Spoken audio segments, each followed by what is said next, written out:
Olá pessoal, então fazendo aqui uma vídeo para você sobre o IPv6, tá? Então deixa eu projetar aqui, slides, aqui, vamos para o início, tá bom? Então fazendo uma videoaula rápida aqui sobre o protocolo IPv6, tá? Então só uma contextualização teórica. Tá? O protocolo IPv4 que a gente trabalhou até agora, ele foi proposto uma RFC dele lá em 1980. Tá? Então, aqui a gente tinha características, os computadores pessoais praticamente não existiam, né? A internet também não existia como ela é hoje, né? Então a gente tinha o que?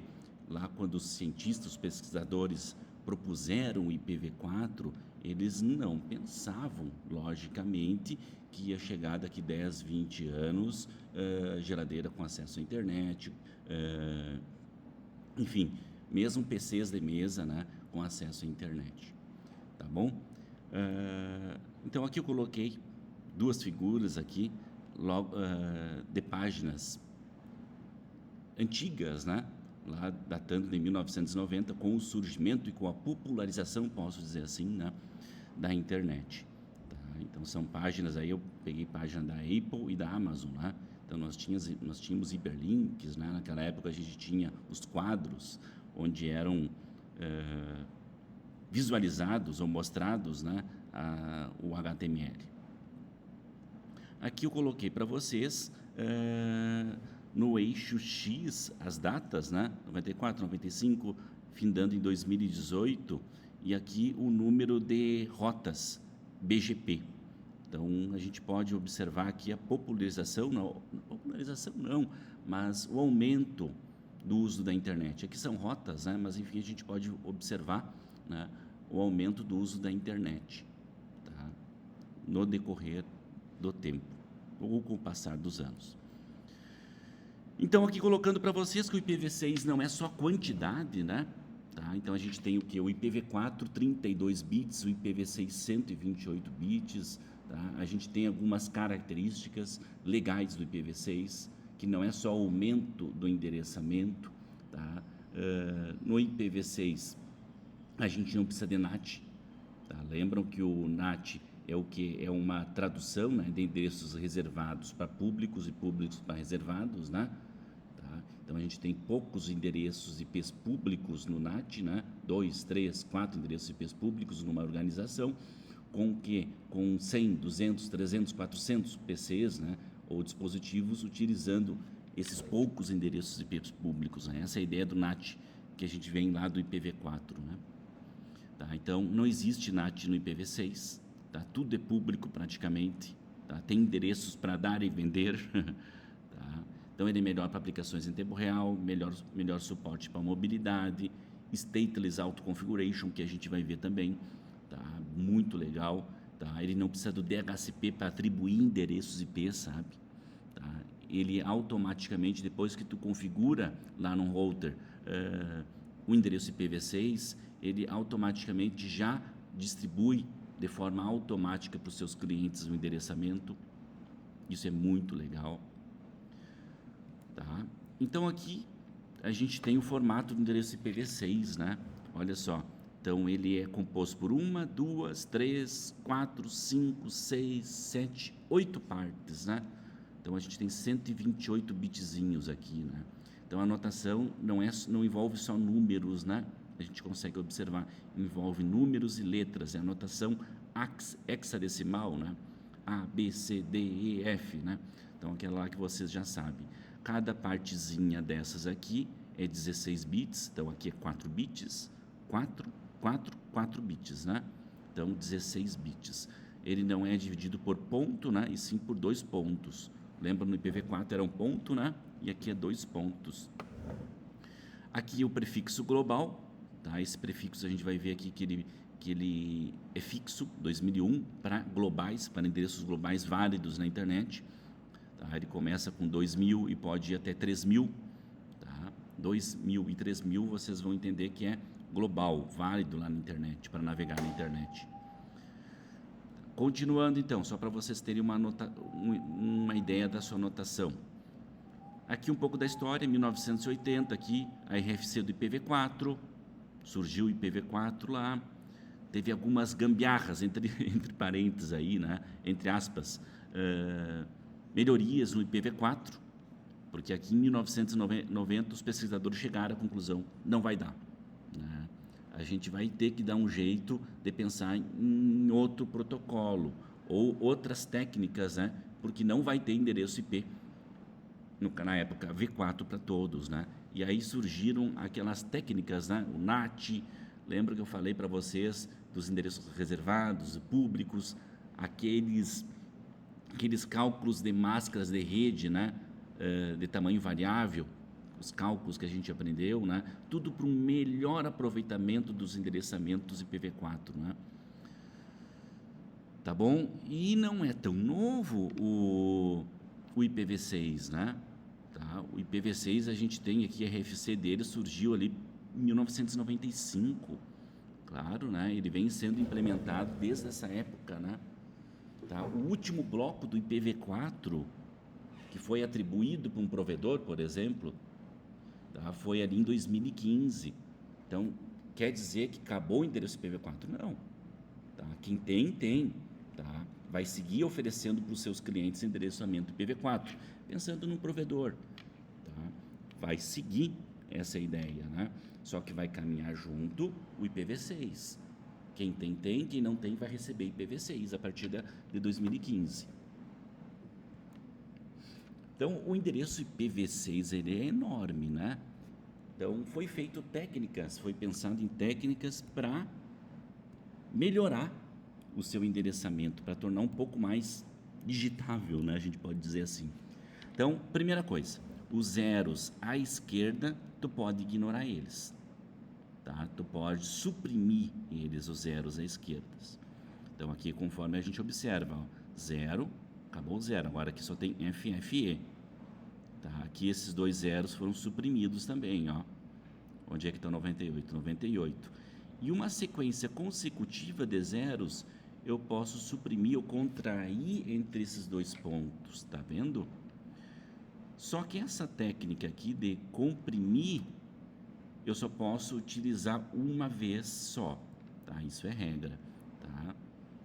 Então, aqui a gente consegue observar que essa sequência de zeros aqui, eu posso escolher ou aqui para contrair. Então, nesse caso, eu escolhi aqui, ó, esses dois pontos foram contraídos. Aqui eu não posso contrair com dois pontos, mas eu posso já otimizar aqui, ó, um zero para cá e outro zero para cá. Mas esses dois pontos só posso usar uma vez, eu não posso ter dois pontos aqui, duas vezes dois pontos aqui, duas vezes dois pontos aqui. Tá bom? Então, o Global Unicast, tá? Começa com 2 ou 3.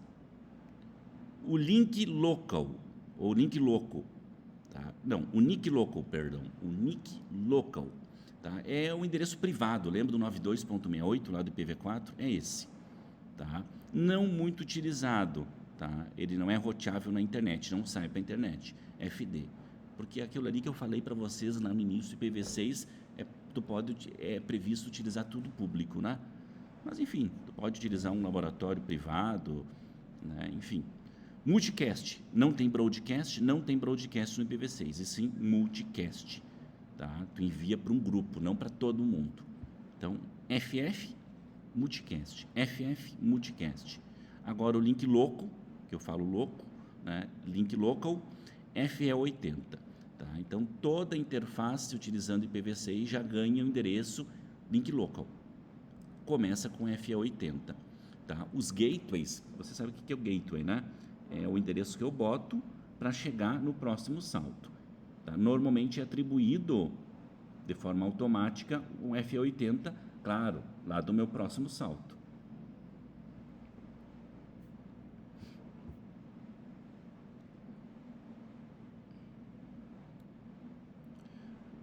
Autoconfiguração IPv6 Slack. Conforme eu falei para vocês que não é necessário o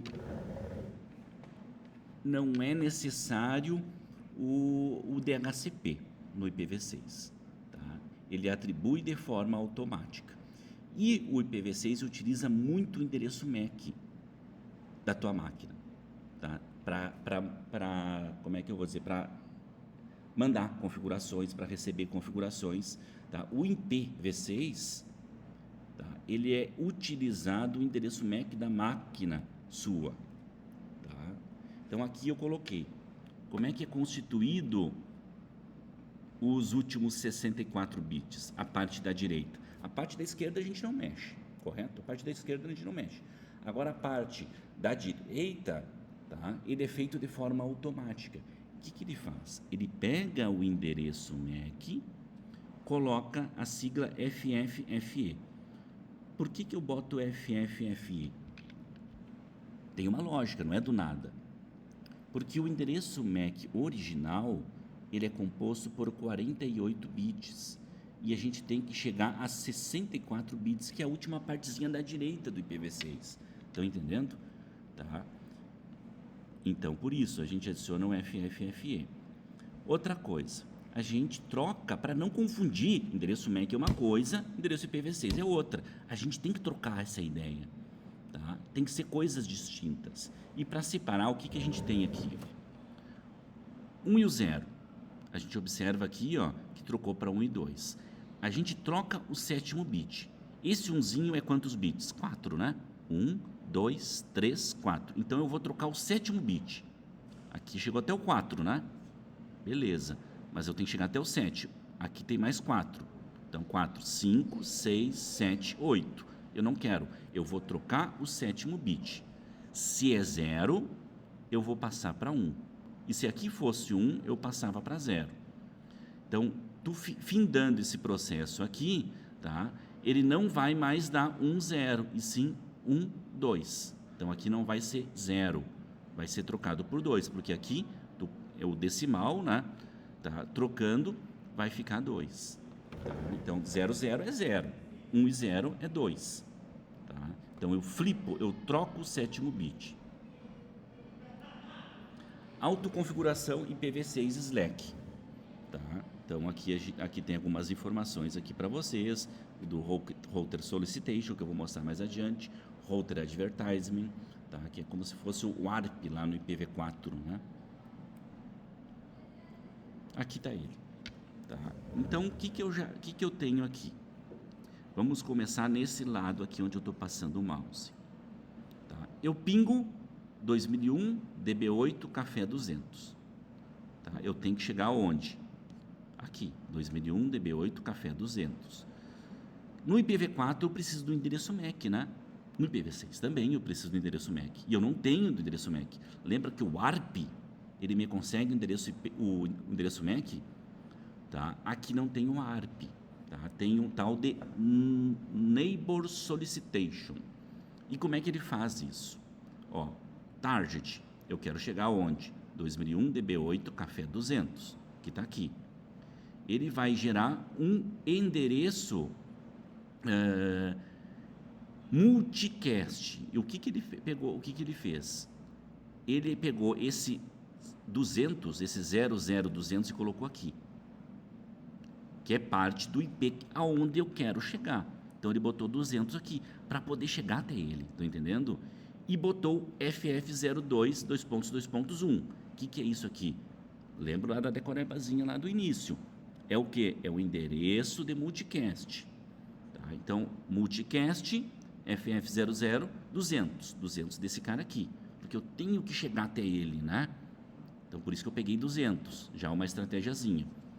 Isso aqui, camada de enlace, multicast. Mas eu tenho que ter camada... aqui é camada de rede multicast. Só que eu preciso também ter o quê? Na camada de enlace multicast. E daí o que ele faz? Ele vai cancela esse FF02 e troca por 3333. Outra decorebazinha. 3333 é o quê? É multicast camada de enlace.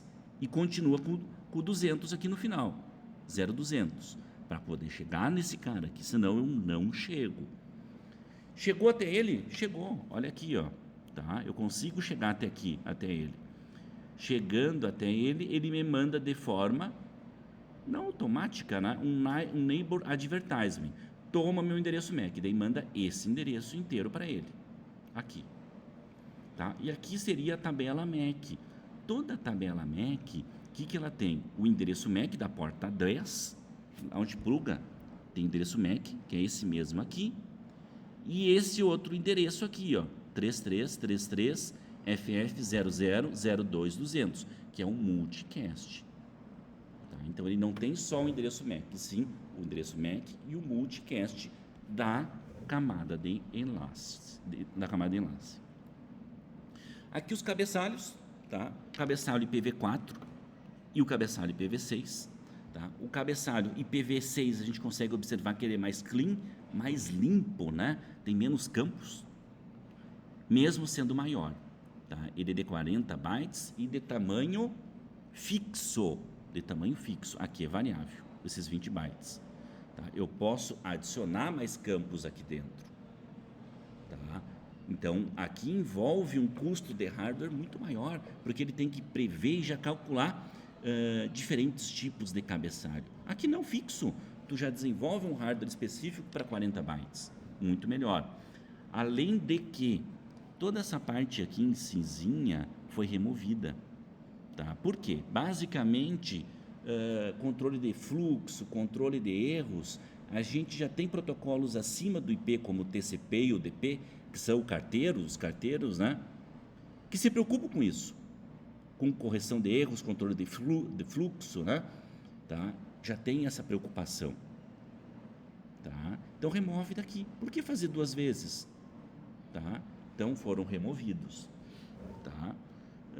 Basicamente seria isso, essas grandes diferenças. Aqui eu tenho, obviamente, endereço MAC endereço de origem, endereço IPv6 de destino, a versão, tá? Aqui de qualidade de serviço, o tamanho do payload, o hop limit, next reader, que é o mesmo que o campo protocol, tá? É a mesma coisa para te prever qual é o protocolo que tu está utilizando acima, por exemplo, se é TCP ou UDP. O processo de fragmentação. Tá? O processo de fragmentação no IPv4. Ó, lembra que eu falei para vocês? MTU, Unidade Máxima de Transferência. Que chão que eu estou trafegando? Os protocolos aqui, por exemplo, vai um pacotezinho aqui, com um tamanho de caixinha de 1500. Que é grande. Aqui o tamanho de caixinha é 500. Diminuiu a caixinha que pode caber os dados ali dentro. Tá? Então eu tenho que quebrar em quantas caixinhas? 3 caixinhas. Tá? Para formar o quê? 3 caixinhas. Aqui eu tenho MTU de 1500, aqui eu tenho que ter 3 caixinhas de 500, que é onde cabem os dados, né? Tá? Então tudo isso é feito pelos roteadores. O processo de fragmentação do IPv4 é assim. Tá? Então é de incumbência dos roteadores. E no IPv6 não, o que eles fizeram? Tá? Vamos desonerar o roteador de ficar quebrando em pedaços menores. Que isso pode acontecer de acordo com a tecnologia, o cabo, a placa de rede, tá? Do chão, posso dizer assim, que os dados estão passando. Tá? Então, vamos tirar. Então, não quero mais o roteador. Esse troço aqui já sai, como é que eu vou dizer para vocês? Fragmentado lá do teu computador mesmo. Roteador vai ser para aquilo que ele é proposto. Rotear, escolher a melhor rota. Tá? Então, essa é a diferença do IPv4 para o IPv6. Aqui um pouco da notação. Aqui uma regra muito utilizada, 314. Então, essas três primeiras partes aqui, 16, que é o /48, é o quê? É o prefixo da rede, né? Válido na internet. Lembra que começa com 200, 2000 e termina com 3000, tá? Então, esses primeiros 48 bits, né? Então, isso aqui a gente não mexe. Aqui nós temos um /64, né? Tá? Que é o meu subnet ID, né? Então, aqui eu tenho 2 elevado na 16, que teria o quê? Perdão, aqui eu tenho meus 16 bits, que é a minha subrede. A minha subrede. Que se eu elevar 2 elevado na 16, dá 65.000 536 redes, laboratórios que eu posso fazer, salas, enfim. E essas últimas 4 partes aqui é o interface ID, né? Que é o que vai variar. Outro exemplo aqui, tá? De uma subrede, vamos pensar aqui, eu tenho um laboratório, 2001, 0DB8, café, 0000. Esse cara aqui é o endereço de rede de um laboratório. Laboratório do lado, 2001, DB8, café, 001. Claro, essa outra parte que vai para cá vai variar, vai ser de acordo com a máquina, né? Ou pode ser por endereço MAC, ou tu pode botar de forma estática, né? Tá? Então, esse aqui, 002, outro laboratório, e assim por diante, até chegar tudo FFFF. Aqui um exemplo de configuração. Tá? Eu entrei dentro da Gigabit Ethernet G000, que é esse cara aqui, tá? E eu botei qual IP? 2001, DB8, café, 2.1, 2.2.1. Esse carinha aqui, essa interfacezinha aqui. Esse computador aqui, ó, tu vai botar qual? 2001, DB8, café, 2.1, 2 pontos, que tem uma sequência de 0, para fechar os 64 bits. No final, 100. Tá? E assim por diante. Ele é gerado sempre o endereço link louco, que tem o âmbito somente local, só aqui. Ele não é roteável entre as redes, tá? É importante isso, é no âmbito local. Ele é utilizado como gateway desses computadores, que é para chegar até aqui. Tá? Então, aqui tem um exemplo de configuração que vocês podem ler de novo. Aqui tem uma outra parte que é mais ou menos utilizada, que é o comando general prefix, né? Então, o que eu tenho aqui? Eu digito IPv6 general prefix, K aqui, e o meu prefixo, que é a minha parte da esquerda. Daí tu entra dentro da interface, aqui para ti não ter que ficar digitando 2001 DB8 café. Tu bota só o K, e essa é a parte que é a interface, né? Tá? Que é da tua placa de rede. Mesma coisa aqui. Tu bota o K e ele chama esse endereço aqui, para ti não ter que digitar 2001, DB8, café, 2.2.48. Tá? O EUI64, tá? Que ele vai fazer aquilo ali que eu coloquei para vocês lá nos slides, né? Tu vai botar o IP address, ele vai colocar 2001, 0DB8, café, 2.99, que é a minha rede, né? 2 pontos, barra 64, EUI64. Os últimos 64 bits eu vou completar com o endereço MAC. Só que não pode ser o endereço MAC, né? Eu vou botar o FFFE para tornar ele o quê? 64 bits, e eu flipo o 7º bit. O que é aqui? Ó? Se era 00, ele vai passar para 02. 00 ele vai passar para 02. Então aqui 1, 2, 3, 4, 5, 6, 7.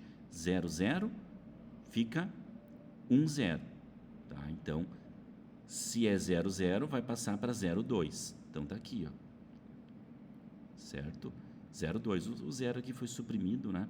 Por isso que ele não está aparecendo. Tá bom? Tá? Um pouco mais de exemplo aqui para vocês lerem depois de configuração em uma interface. Tá? Aqui é o mapinha aquele que eu coloquei para vocês em aula. Tá? Aqui o EUI64 em endereços IPs, não aqui, o FE80, que é o link louco, ele vai permanecer utilizando o EUI64, que adiciona o FFFE. Tá? Ele vai continuar, toda aquela história continua, mas no endereço IP, ele não está sendo utilizado mais nos sistemas operacionais. Por quê? Tu pega esse endereço aqui teu, que é fixo, e tu tá, por exemplo, num shopping. Tu chegou lá num outro local e é o mesmo endereço MAC. Claro, vai mudar essa última parte, mas tu pode ser rastreado. Tá? Então, o que os sistemas operacionais fazem aqui?